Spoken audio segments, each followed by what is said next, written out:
한 번씩 사람들 만나면 저한테 그런 걸 물어봐요. 너는 어떻게 시간을 그렇게 쪼개가지고 촘촘촘촘촘 그렇게 밀도 있게 사느냐. 더 밀도가 높아져야 된다고 생각을 하지만 제가 같은 시간에 되게 다양한 일들을 하는 그 비결, 시간 관리 방법에 대해서 한번 말씀드려 볼게요. 시간의 밀도를 높이는 방법이 궁금하신 분들은 끝까지 봐주세요. 안녕하세요. 직장인TV의 김 차장입니다. 요새 제가 조깅을 좀 꾸준히 하려고 하는 편인데 어제 드디어 10km, 제가 집에서 나가서 달리고 들어왔을 때 딱 10km가 찍히는 구간을 찾았어요. 뛰다가 들었던 생각이, 사람들이 저한테 이런 거 물어보거든요. 뭐 어떻게 아침에 운동을 꾸준히 하냐, 조깅은 또 어떻게 그렇게 꾸준히 하냐, 뭐 유튜브는 또 어떻게 그렇게 찍냐, 질문들에서 공통적으로 물어보는 게 어떻게 그걸 꾸준히 하느냐인데, 어제 달리다가는 그 생각이 난 거죠. 가짜 사나이라는 유튜브 프로젝트가 있었잖아요. 거기에 보면 참가자들이 구보를 계속 하는데 그 구보가 언제 끝날지 모르고 그냥 계속 뛰러 간단 말이에요. 근데 거기에 있는 교관들은 50번 왕복, 100번 왕복 이런 것들을 알고 있는데, 거기에 있는 참가자들은 그냥 무작정 뛰라고 하니까 계속 뛰다가 이제 나가 떨어지는 경우들이 되게 많이 있었잖아요. 근데 그거랑 좀 비슷할 수 있는 것 같아요. 어떤 일을 시작하고 나면 제일 좀 신경 써서 이렇게 관찰하고 기록하는 부분이, 그 일을 내가 원하는 결과까지 하는데 시간이 얼마나 걸리는가를 신경을 좀 많이 쓰는 편이고, 예를 들면 그런 거죠. 뭐 조깅을 하는데 1km를 뛰는데 얼마가 걸리느냐, 집에서 나와서 저기 합정역까지 뛰어갔다가 오는데 얼마나 걸리느냐, 한강 다리를 건넜다가 다시 돌아오는데 걸리는 시간이 얼마냐. 그래서 어떤 거리를 뛰고자 할 때, 혹은 아침에 헬스장을 가가지고 내가 몸에 스트레칭을 하고 땀이 나고 근육에 펌핑감이 생기고 운동을 했다라는 기분이 드는 데까지 걸리는 시간이랑 세트 수가 몇 개인지 정도를 측정을 하는데 초반에는 신경을 되게 많이 써요. 조깅을 시작하는 사람들이 처음에 그냥 무작정 달리기 시작했다가 꾸준히 할 수 없는 이유가, 제 생각에는 그냥 뛰어갔다 와야지, 어디까지, 얼마나, 이거를 생각을 안 하고 뛰거나 이런 행동을 수행하기 때문이라고 생각을 하거든요. 그 어떤 일을 할 때 걸리는 시간을 정확하게 알고 있으면 어떻게 되냐면, 제 일상에서 조그마한 짬이 나도 그 시간 동안에 내가 어떤 일을 할 수 있겠는지가 생각이 되는 거예요. 그래서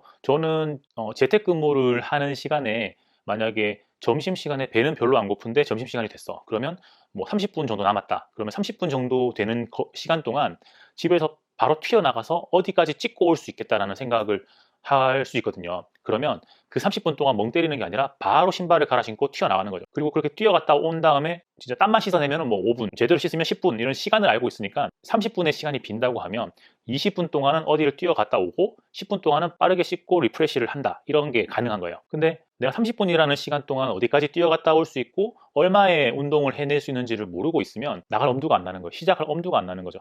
제 생각에는 그래요. 뭐 글쓰기 같은 것도 한 10분, 20분 정도의 시간이 있으면 A4용지의 한 절반이나 A4용지 전체의 한 4분의 1 정도의 문장을 쓸 수 있겠다라는 그런 생각이 있으면, 잠깐 짬이 나면 그때 그 일을 해버리는 거죠. 정말 시간을 쪼개서 잘 쓸 수 있는 방법은, 그리고 그 시간 동안 여러 가지를 해낼 수 있는 그 방법은, 내가 어떤 일을 해낼 때 걸리는 시간을 내가 정확하게 파악하고 있어야 되는 것 같아요.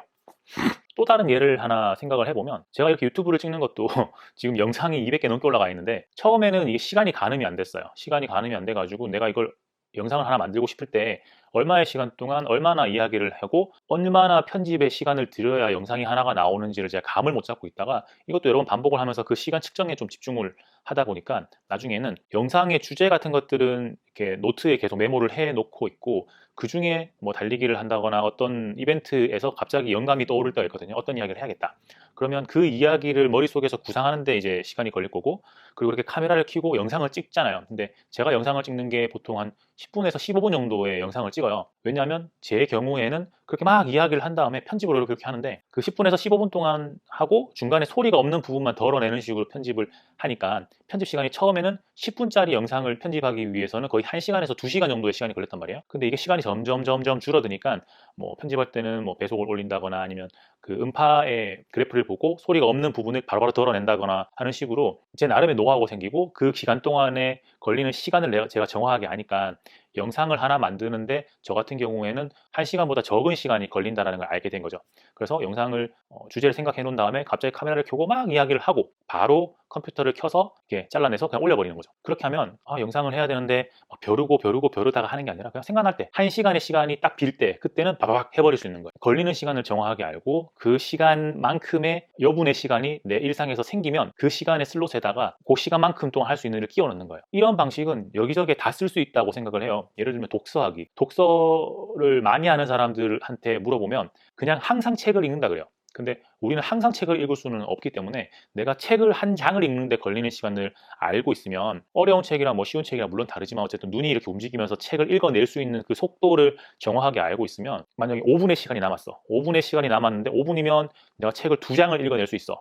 그게 있으면 5분이 남았네, 책 2장을 읽어야겠다 라고 하고 그 시간에 책 2장을 읽는 행위를 끼워 넣는 거예요. 이렇게만 돼도 정말 일상생활의 시간의 빈틈을 여러 가지 활동들로 촘촘하게 다 끼워 넣을 수 있거든요. 그래서 아마 이 영상을 보시는 분들이 생활을 굉장히 좀 촘촘하고 밀도 있게, 예전에 말씀 한번 드렸던 시간의 밀도를 높이는 방법에 대해서 관심이 많으신 분들이라면 내가 해내야 하는 일들에 걸리는 시간을 정확하게 알기 위해서 시간을 측정하는 것부터 한번 해보시는 게 어떨까 싶습니다. 결국에 세상에서 제일 공평한 거는 시간이잖아요. 내 시간이랑 상대방의 시간이 다 똑같고, 그리고 그 시간이 더 가치 있는 사람은 그 시간이 조금 덜 가치 있게 쓰는 사람의 시간을 사서 쓰는 거죠. 그 사람한테 일을 돈 주고 시키니까 내 시간은 내가 잘 챙겨야 한다라는 거, 그런 생각을 늘 하고 있어요. 하지만 이렇게 살다 보면 되게 어떨 때 또 피곤하고 지치고 너무 힘들 때가 있거든요. 그럴 때도 쉬는 시간을 정해놓고 그 시간에는 정말 적극적으로 의도적으로 아무것도 하지 않고 그냥 시간을 보내는 것도 되게 필요한 것 같아요.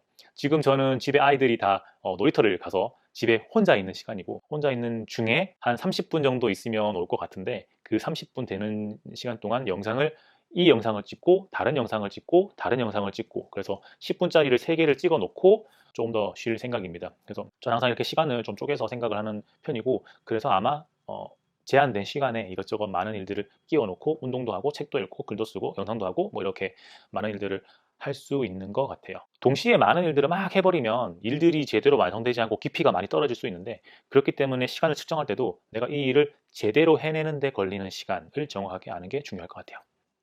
바이올린 곡 한 곡을 처음부터 끝까지 따박따박따박 연주하는 데 걸리는 시간이 10분이다. 그러면 10분이 남았어. 그러면 바이올린 연습을 하면 되겠죠. 이런 식으로 시간을 잘 썰어서 잘 끼워 넣어서 하루의 밀도를 높일 수 있는 방법에 대해서 한번 말씀을 드려봤습니다. 그렇게 남는 시간, 비는 시간에 꾹꾹꾹꾹 끼워 넣어서 드디어 구독자 1000명에 다다랐습니다.